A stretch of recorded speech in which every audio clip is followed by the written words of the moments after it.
सर्व संतों की जय, सर्व भक्तों की जय, धर्मी पुरुषों की जय, श्री काशी धाम की जय, श्री सुडानी धाम की जय, श्री क्रोथा धाम की जय, श्री बरवाड़ा धाम की जय।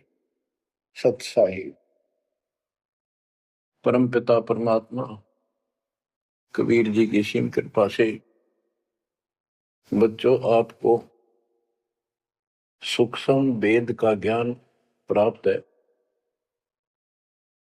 आप सूक्ष्म वेद बांच रहे हो, सूक्ष्म वेद सुन रहे हो, पढ़ रहे हो।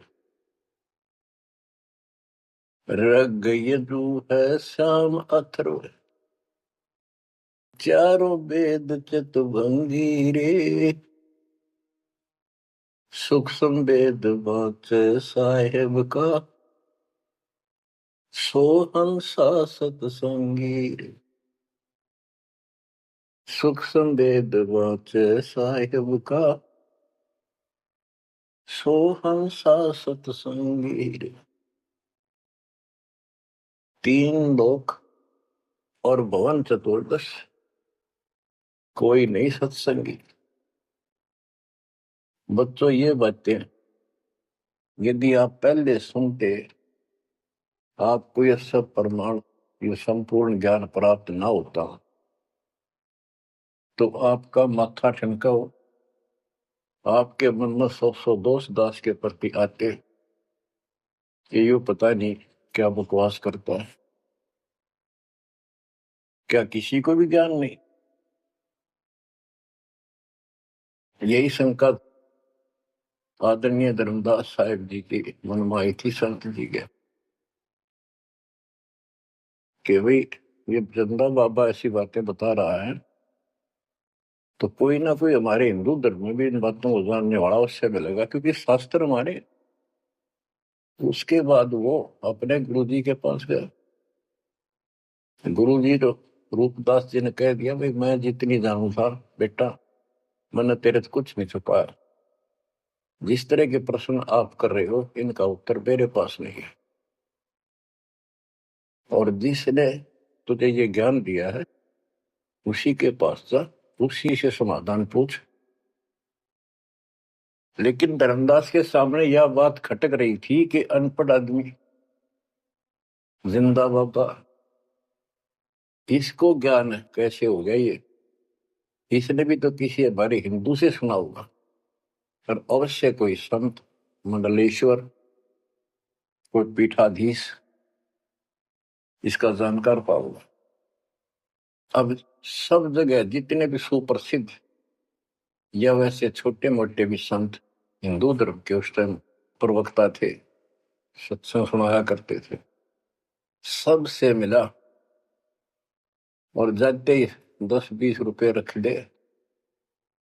ये खासकर इन संतों के अंदर जो भेंट ज्यादा दे, दक्षिणा ज्यादा दे, उसको ज्यादा महत्व देते हैं। इस बात की धर्मदास जी को भी खूब पता था कि ये तभी प्रसन्न होकर मुझे कुछ राह बताओगे।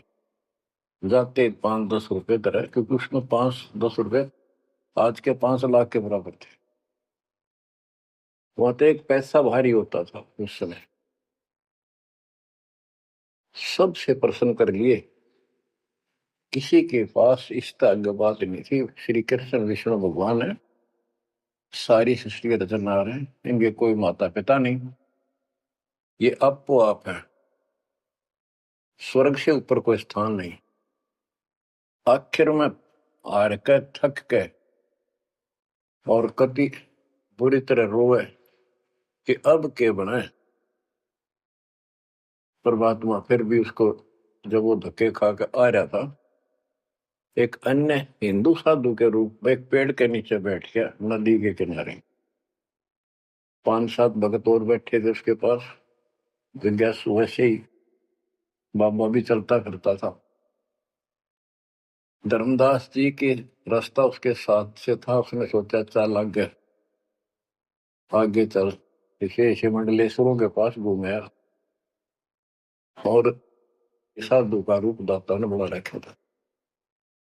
फिर मालिक की प्रेरणा अपने बच्चे को लेना था सर। उसी समय प्रेरणा हुई कि काफी देर से चल रहा हूँ, विश्राम भी करना है, यही कर लेता हूँ और इसकी तलाशी भी ले लेता हूँ। वहां बैठ गया जाकर और बैठे थे, इतना तो बोलना को नहीं। वो दूसरे उठ कर चले गए।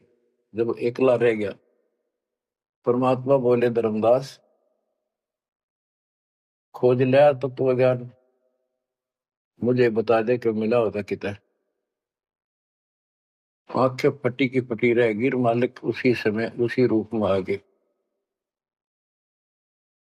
बच्चों, इस नरक से निकालने के लिए उस मालिक ने अपने एक बच्चे के लिए कितना कुछ करना पड़ा, कितने खाड़े कर दिए। वहां से शुरुआत करनी थी अपने कलयुग की भक्ति की।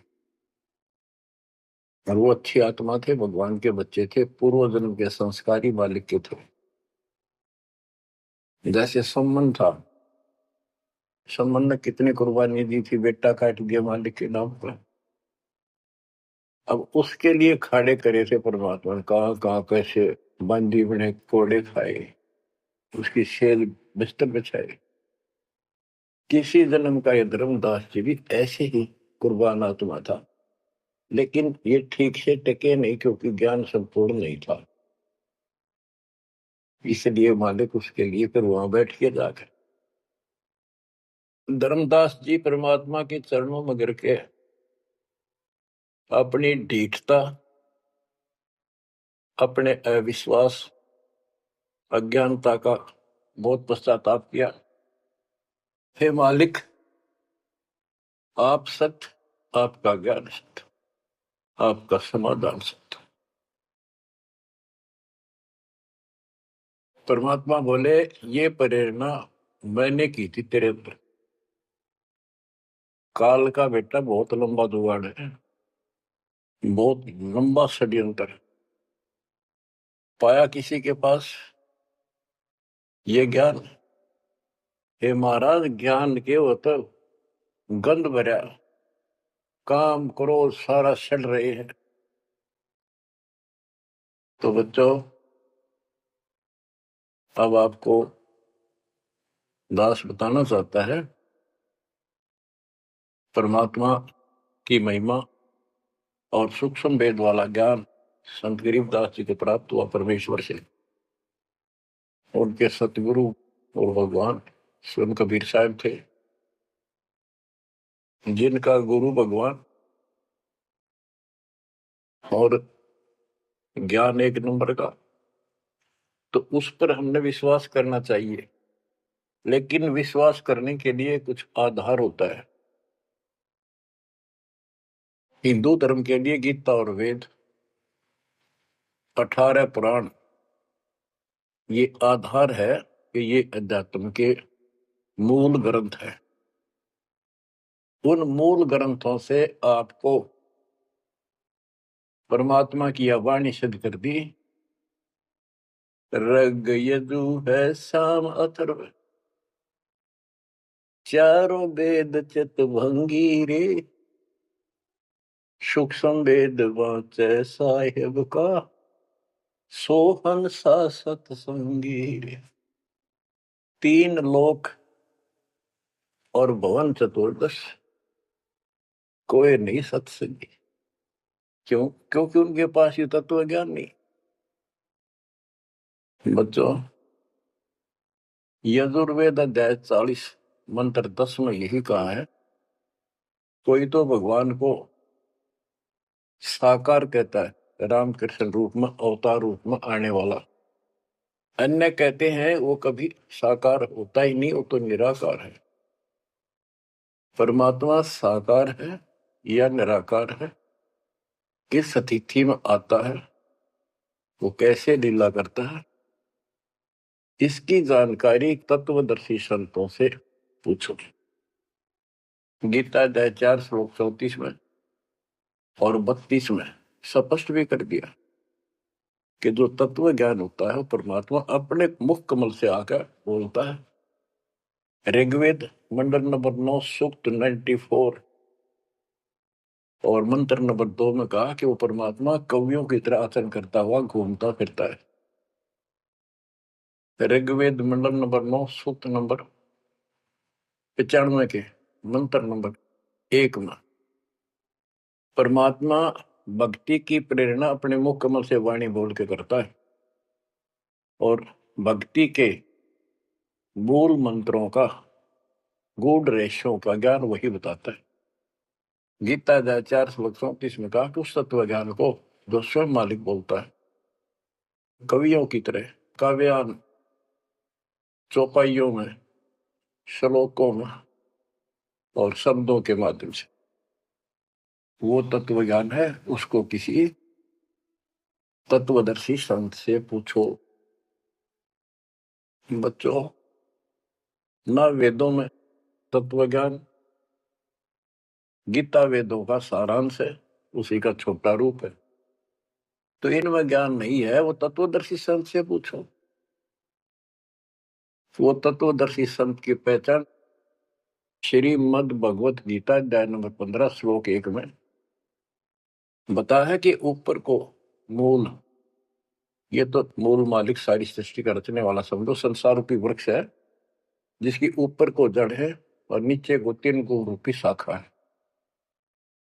इसके सभी विभागों को जो बता देगा स वेदवित, वो वेद के तात्पर्य को ठीक से जानने वाला है, यानी वो तत्वदर्शी संत है। धर्मदास जी और गरीबदास जी के सतगुरु ने बताया, कबीर अक्सर पुरुष एक पेड़ जो जमीन से बाहर दिखाई देता उसको पेड़ बोलते, पेड़ा तना। गरीब अक्सर पुरुष एक पेड़ है, निरंजन वा की डार और तीनों देवा शाखा है, ये पातुल संसार। फिर तपस कर दिया कबीर, एक के साध्य सब सदर, सब साध्य सबदा, माली सींचे मूल को फल फुल अगा। सभी parts of the tree, works के सभी विभाग बता दिए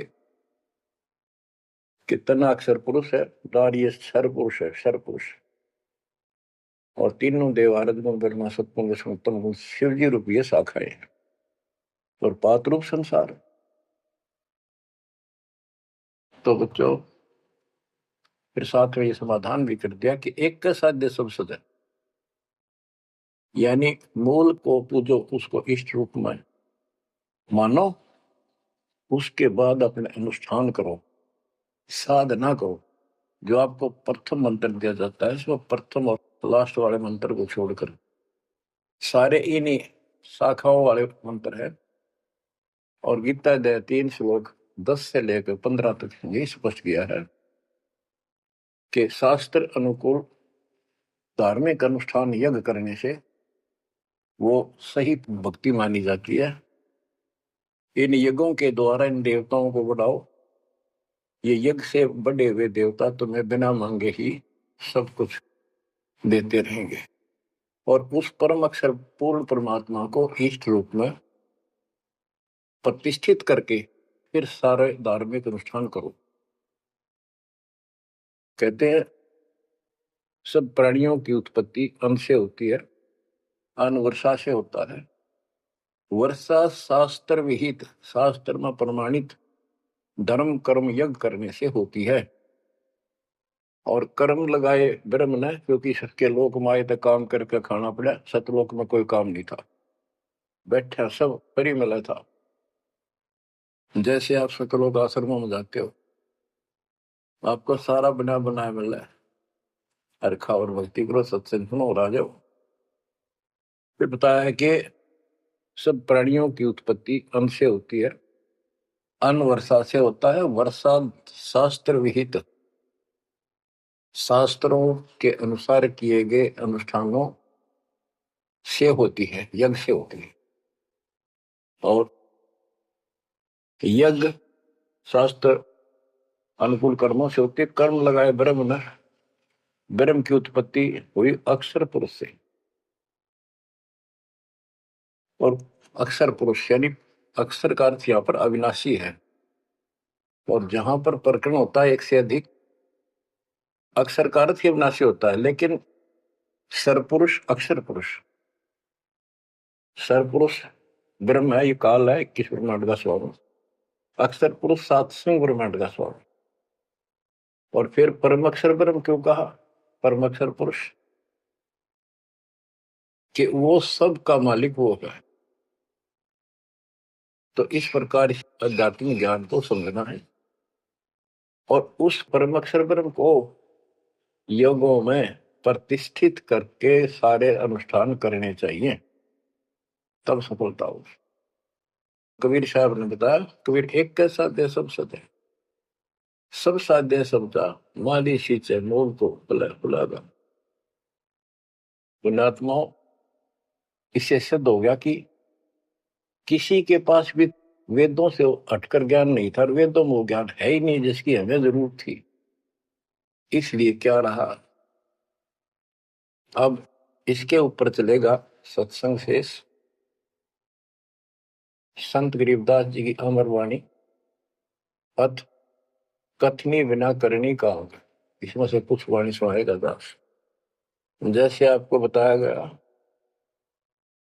कि काशी विद्यापीठ पट कबरा मनाते थे, उनको विद्वान माना जाता था, उनकी दुकान बढ़िया चला करती थी यहाँ भोले समाज में। तो गरीबदास जी उस पढ़ाई के बारे में कहते हैं जो वो पढ़ा करते केवल लोगों को ठगने के लिए। गरीब पढ़ना गुणना चातुरी, यह तो बात सुगम, सत सुकृत और बंदगी, या है बात अगम। के ये गीता वेद पुराण पढ़े लिए, चतुरता दिखा दी, बड़े बड़े लेक्चर झाड़ दिए, ये तो बहुत आसान है। लेकिन सत सुकृत, सच्ची भक्ति, सच्चे अच्छे कर्म और भक्ति, सच्ची भक्ति, बंदगी, प्रणाम। बंदगी के अंदर वजह सारा कुछ आ जाता, भक्ति भी आ जाती है, मंत्र भी आ जाते हैं, प्रणाम भी आता। कई बार विशेष तौर पर बंदगी प्रणाम को बोलते हैं, बंदगी प्रार्थना भी कही जाती है। फिर बताते हैं कि सत्य सुकृत अच्छे कर्म और बंदगी, परमात्मा की स्तुति नमस्कार प्रणाम भक्ति सच्चे ढंग से पूरे गुरु से प्राप्त करके तत्व ज्ञान के आधार से करना, यह है बात अगम।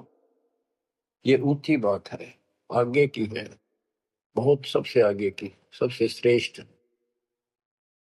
गरीब पढ़ना गुणना रोग है, उलझे दुनिया माही, 52 अक्षर में बंद रहे, आगे की सुध नाही। संस्कृत भाषा के 52 अक्षर बताए। इसको इसलिए सीधा अर्थ कहते हैं, तो संस्कृत से सीमित है, इन ग्रंथों तक सीमित है, इनमें वो ज्ञान है नहीं।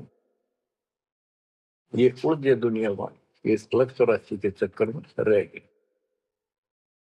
गरीब पढ़े गुणे पावे नहीं, अनपढ़ने से न्यार, अकोचर छंद है कैसे पावे पार। कहते पढ़े गुणे पावे नहीं, अनपढ़ने से न्यार, यानी जो चतुरता दिखाने के लिए पढ़ते हैं वो कभी नहीं परमात्मा प्राप्त कर सकते, ना वो ज्ञान मिले। अनपढ़ने से न्यार, के बिना पढ़े भी बात नहीं बने।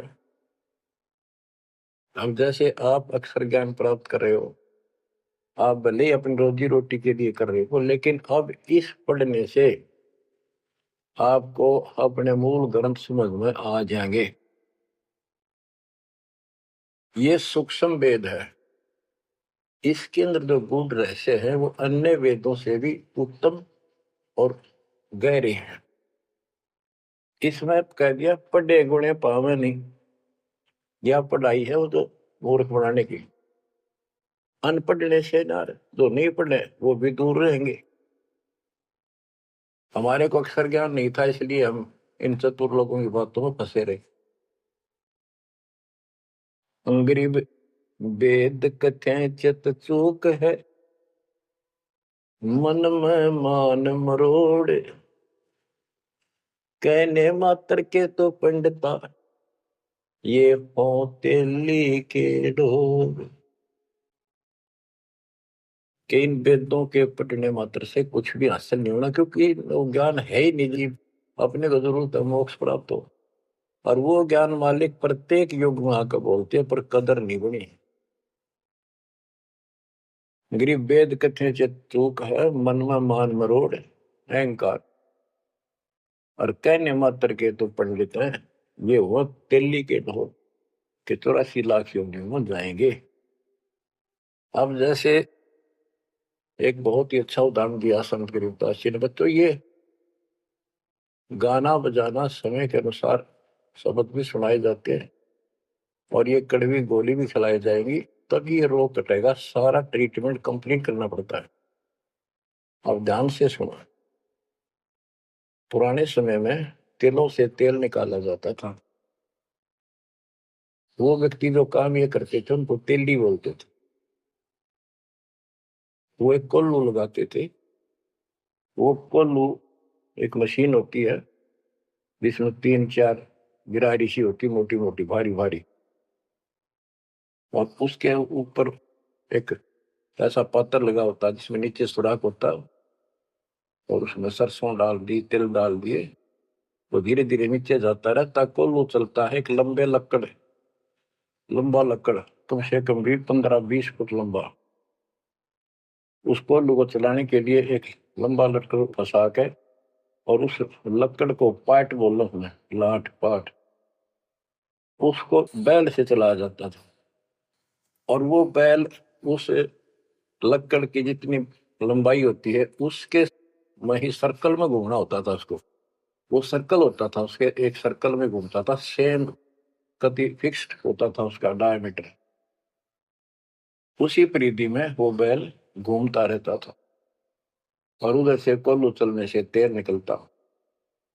उस कोल्लू को चलाने के लिए एक बैल का प्रयोग किया जाता था।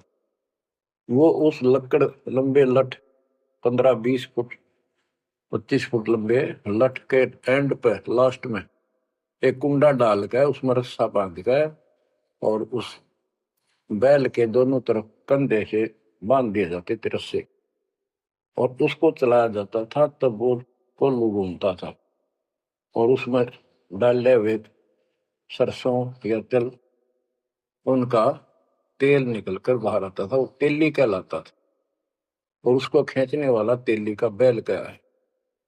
उस बैल के आंखों पर पट्टी बांध दिया करते थे, और एक आदमी उसके पीछे होकर 2-3 बार उसका लठ मारता जोर के, और वो बहुत तेज चलता।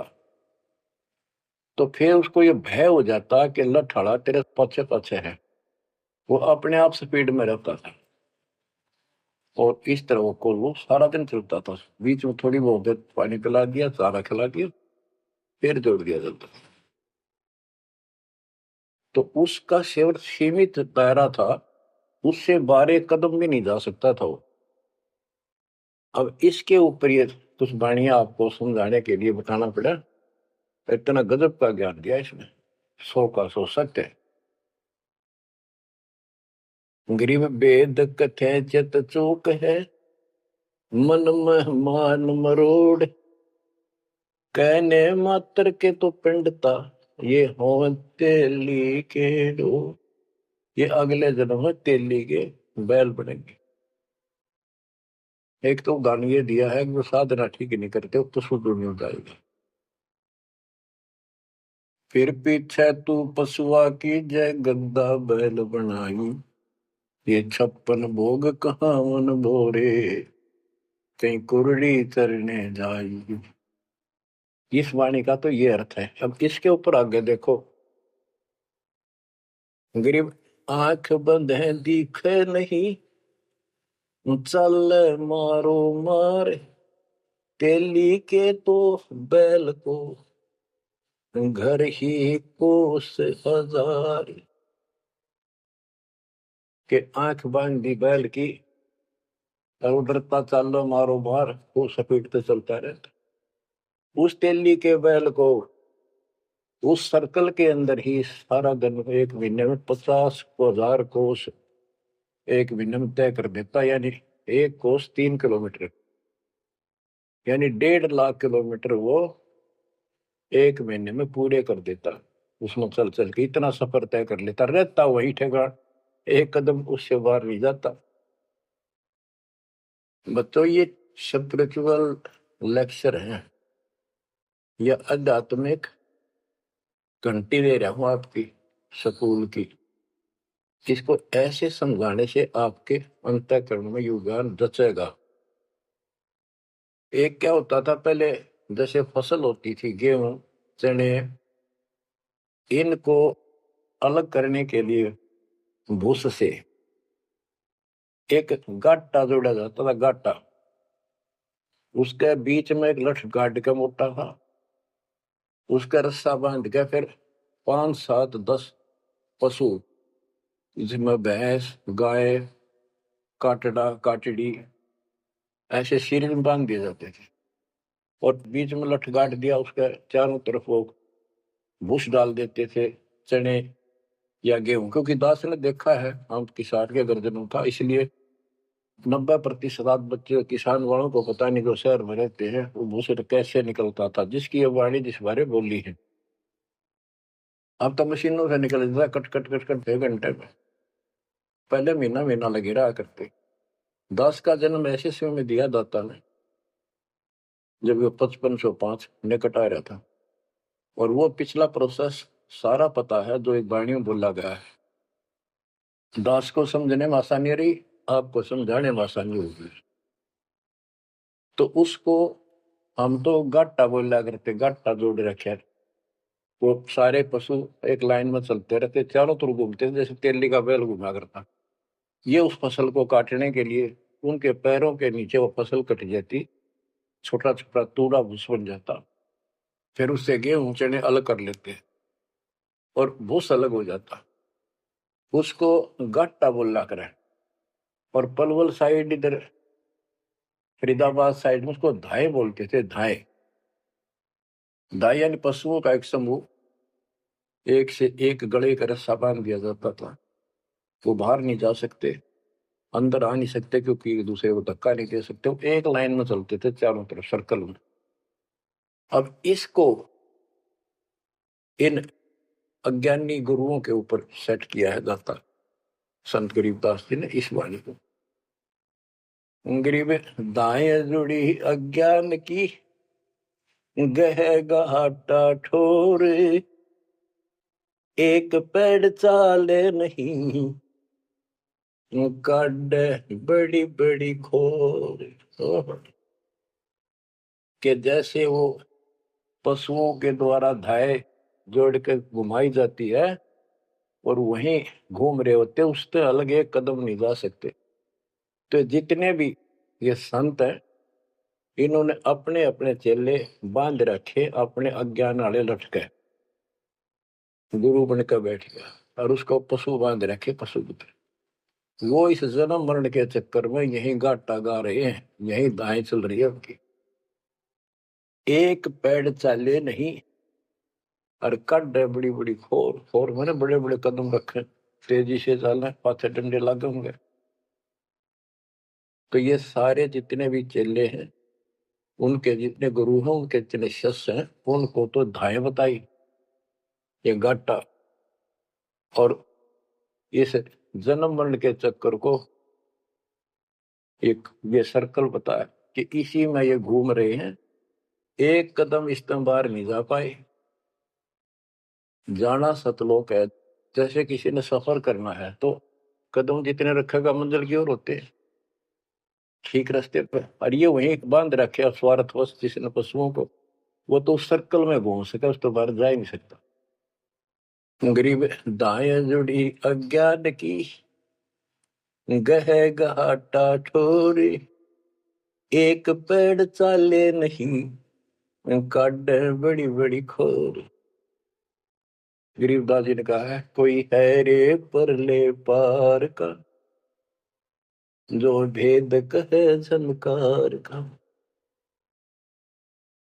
वारई गोरख वारई दत्त, यानी ये सब वार द्रु प्रहलाद अर्थ, वार ही सारे ब्रह्मा भी वार, ये भी वार, सारे ब्रह्मा विष्णु महेश यहीं पर, दुर्वासा वार, ये गह गाटा ठोर। गरीब चार वेद सठ शास्त्र, पढ़े 18 पुराण, सतगुरु पूरा मिला नहीं, पंडित हो सी सवान। ओह, कबीर साहब कहते हैं गुरु बिन काहू न पाया ज्ञाना, जो तो था वो छड़े किसाना। गुरु बिन वेद पढ़े जो प्राणी, समझ अनुसार रहे ज्ञानी। बच्चों, एक तो होती है मान बढ़ाई अहंकार, और एक सच्चाई जो होती है वह मान बढ़ाई नहीं कहलाती। जैसे दास कह रहा है, और जब आपको भी समझ आ गई है, स्पष्ट हो गया, आपको पता लग गया है कि गुरु बिन वेद पढ़े जो प्राणी, समझे ना सार रहे अज्ञात। वेद पढ़े पर वेद न जाने, ये वाचे पुराण 18 और पत्थर की पूजा करे। भूल गए सिद्धदारा, श्राद्ध निकलवावे, पितर पुजवावे। क्या इन्हों वेद पढ़े, क्या इनको गुरु मिला? जय सतगुरु की संगत करते ये सकल कर्म कट जाए, ये कोई झंझट नहीं करना पड़ता। अमरपुरी पर आसन होते सतलोक में, जहाँ कोई कष्ट नहीं, जहाँ धूप ना छाए। तो दास ये कहे कि या तो भगवान कबीर साहब मेरे गुरु भगवान और गरीबदास, और चौथा दास, इनके अतिरिक्त वर्तमान में दास के अतिरिक्त विश्व में किसी के पास ना वेद ज्ञान, ना गीता ज्ञान, ना कुरान और बाइबल ज्ञान, किसी को किसी प्रकार का ठीक ज्ञान नहीं। इसको कोई कहे ये मान बढ़ाई करता है, उसकी अपनी समझ है, अपनी सोच है, लेकिन यह 100 की सोच सच्चाई है। जैसे 2000 के नोट पर या 1000 के नोट पर, 500 के नोट पर यह लिखा है कि मैं धारक को 500 रुपए देने का वायदा करता हूं, तो क्या उसने मान बढ़ाई कर रखी है कि ये नोट अपनी बढ़ाई करता है, छाती पे लिखवा रहा है? वो सच्चाई है, वो लिखना भी जरूरी है। तो दास को ये बताना भी आवश्यक है कि दास के अतिरिक्त विश्व में किसी के पास ज्यादातर ज्ञान नहीं है। ना वेद ज्ञान ठीक है, ना गीता ज्ञान ठीक है, ना पुराणों को जानते, ना पुराण वाले कुरान को ठीक से सुनो, न बाइबल वाले बाइबल को ठीक से सुनो। अंग्रेज 4 वेद सठ शास्त्र, पढ़े 18 पुराण, सतगुरु पूरा मिला नहीं, पंडित हो शीशवान। अंग्रेज 4 वेद सठ शास्त्र, पढ़े 18 बोध, खसम बांझ के होते है, पर बेटा नाही गोद।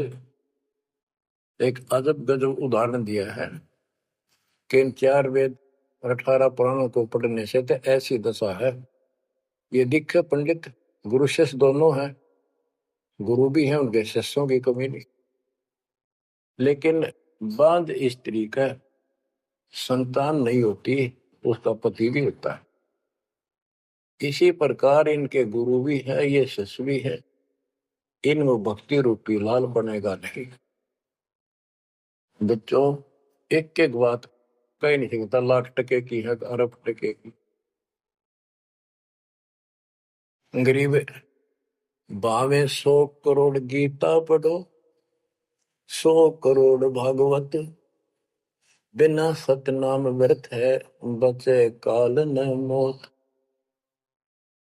गरीब घृत अग्नि में डाल कर, पंडित कर है होम, सुर वासना जात है, क्या करत है होम। गिरिव सुमरण सेवा बंद की, सब कोई जानत खूब, बिन सतगुर क्यों पाइए, कबीर से महबूब। के ये पंडित लोग हवन करते हैं, इसका क्या लाभ है कि देवताओं तक इसकी वासना जाती है, स्मेल, गुड स्मेल जाती है, और जिसके वश होकर वो हमें यहाँ राहत देते हैं। तो ये तो हमें सिर्फ हमारी इस भक्ति में एक सहयोगी है, एक आइटम है हवन यज्ञ। हमने पांचों करनी पड़ेंगी तब ज्यादा लाभ होता है। किसी रोग का ट्रीटमेंट पूरा ही करने से बात नहीं। गरीब सुमन सेवा बंदगी, सब कोई जानत खूब, अब भक्ति भी करनी चाहिए, सुमन भी करना चाहिए। पर कहते बिन सतगुरु क्यों पाइए, सतगुरु के बिना कैसे मिलेगा वो कबीर से महबूब। वो भगवान कबीर से प्रिया, तुम प्रिय भगवान हमारे कैसे पाओगे। ये दूसरे संत बनावटी इतने गजब के हो जाएंगे, क्या बात, सिर पर उस्तरा करा लिया, माथे पर 3 तिलक, माला 4-5 डाल ली, लाल भगवा वस्त्र धारण कर लिए, और बैठ जाते हैं कतिया करके। गरीबदास जी कहते हैं, गरीब कोरा कलश कुम्हार का, ऊपर चित्र अनूप, वस्तु नीति समझ है जैसे जलवन को। ऊपर तो ढूंढा साध का, अंतर रख्या खो। ऊपर तो साधु दिखे गजब का, बनावटी सी जबरदस्त, जैसे कुम्हार का, यानी कोरा कलश कुम्हार से लाए, उसका ऊपर कितनी अच्छी चित्रकारी होती है, उसमें जल है नीचे चट है उस चित्रकारी में। ऊपर का दिखा क्रमिया जो संत ऐसा है जिसके पास यथार्थ ज्ञान नहीं है, वो तो ऐसा है जैसे कोरा कलश कुम्हार का, ऊपर चित्र अनूप, वस्तु नीतिस्मद है, जिसके लिए लाए तो जल है नहीं मीठा, और जैसे जल बिन कुआं, जैसे कुआ बिना पानी का के काम। गिरी पांचों मुद्रा पिंड में, आग बुजुर्ग शरीर, 52 गंडे गंग है, खेवट जहां कबीर। कहते ये शरीर, स्थूल शरीर में 5 मुद्रा है, उनमनी खेचरी भूतरी चाचरी आदि, और इससे आगे बदर शरीर है, सूक्ष्म शरीर और है। कहते उससे पार करने के लिए सतगुरु कबीर साहब का सच्चा गुरु मिलेगा जो बात बनेगी। गरीब नाम सार है निर्मला, सार नाम ये निर्मल है, पाक नूर निर्वाण, दास गरीब कबीर को भक्ति दी है दान। बच्चों ये अमृत वचन है, बहुत गूढ़ और गहरे है, और आपके लिए जैसे गीता उंगलियां पर उठवा दी, वेदों का सार निकाल के आपके समझ रख दिया। छोटे छोटे बच्चे समझ रहे इस बात को, जो 3री-4थी कक्षा में पढ़ रहे,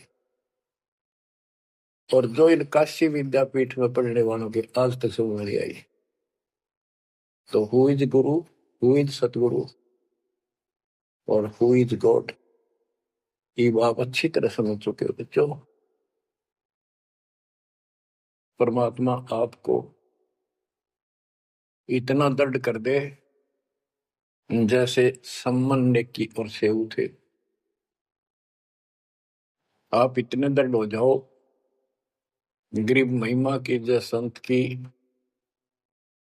तन मन धन सब दे, सिर मांगे टाला नहीं, मोर ध्वज लग ले। यानी ऐसी परिस्थिति परमात्मा के प्रति, किसी परिस्थिति ऐसी आ जाती है तो मालिक से दूर नहीं हो, कितनी ही कठिन परिस्थितियों से गुजरना पड़े।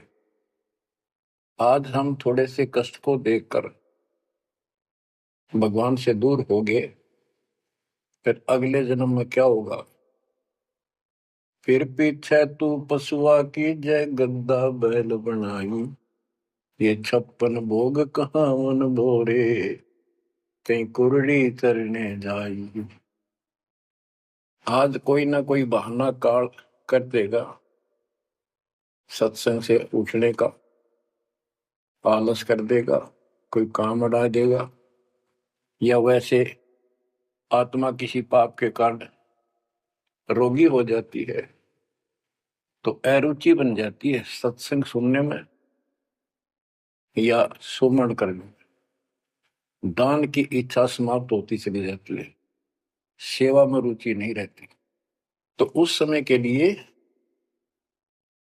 ये याद रखो, आज हम मानव हैं, अपनी मर्जी से कितने आलस कर लें और कितने भगवान से दूर हो जाए, स्वतंत्र है। और कल को गधे बन गए, बैल बन गए, नाक में नाथ कर जाएगी, या 2.5 मन का कमर के ऊपर एक थैला होगा गधे के, तो आलस तो उसमें भी होगा। मन तो यही है। कई कहते हैं मेरे से नहीं होती सेवा, चलो कोई बात नहीं, सेवा तो करनी चाहिए, सेवा से दूर नहीं होना चाहिए। तो मन तो वहां भी दुखी करेगा, गधा अपने पास से भी सोचेगा कि पटक दूं, बोरे ने घेर दूं, डाल दूं। एक आदि पर गधा ऐसा भी कर देता है, फिर उस पर ज्यादा भार लादा जाता है और लठ भी पड़ते हैं, फिर वो सीधा चलता है। इसलिए इस मन पापी को आत्मा यही समझा सुलझा ले, दाता से दूर ना हो। इस संसार में सुख नाम की चीज नहीं है। यदि सुख होगा, या जो नकली सुख भी अगर चाहिए तुम्हें यहाँ का, तो इस दाता के चरणों में मिलेगा, रहोगे तो मिलेगा।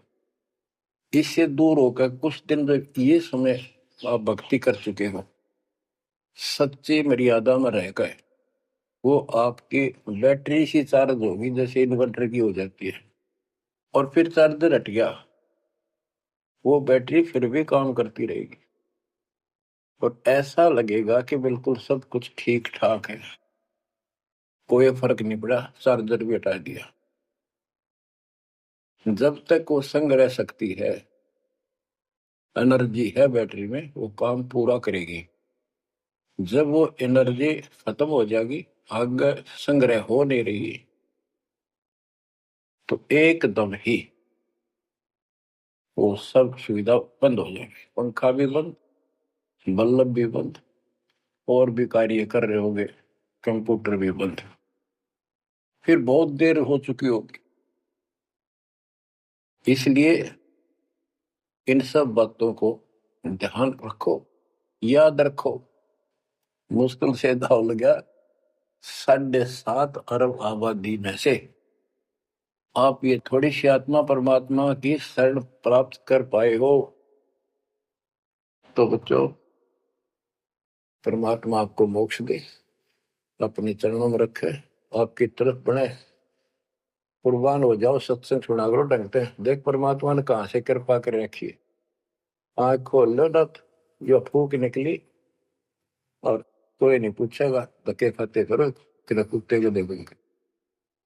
परमात्मा साथ इसलिए होगा कि हमारे और कामों में विशद करेगा, इसलिए मालिक पर ज्यादा ध्यान दो, काम करो, काम न को मना करे, उस काम में बरकत भी आप मिलेंगे। दाता आपको मोक्ष दे, सदा सुखी रखे, सत्साई।